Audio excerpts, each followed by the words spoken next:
Comrades, what you are seeing is not super napier. This is what we call papillus leaf. Wakikuyu wanasema idhaje. We did a demonstration here to see if super napier can grow in swampy areas like this one. If you look here, hii yote ni maji na hii ni nduma. Now what we did, we planted super napier here.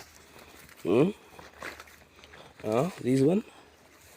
Yeah, so you can look that super napier is thriving. It is thriving inside the papillus reed. Look at it. It is even competing. So comrades, for those who are asking the question about the swampy area and the super napier, we can rely on this practical farm.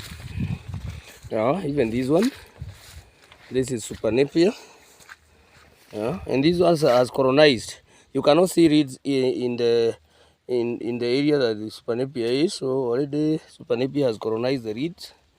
So we are trying to look how we can also propagate super napier in swampy area like this one. And as you can look at the stems. They are very strong.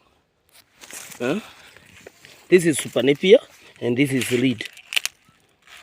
Now this is not super napier, but this is super napier.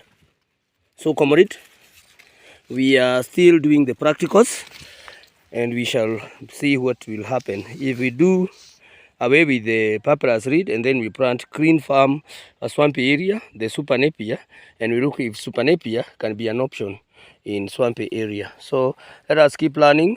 I, Reed Farmer Limited, Mr. James Gadhombe, and also the owner of Mukulima Bingwa Limited. Thank you, comrades. You are most welcome.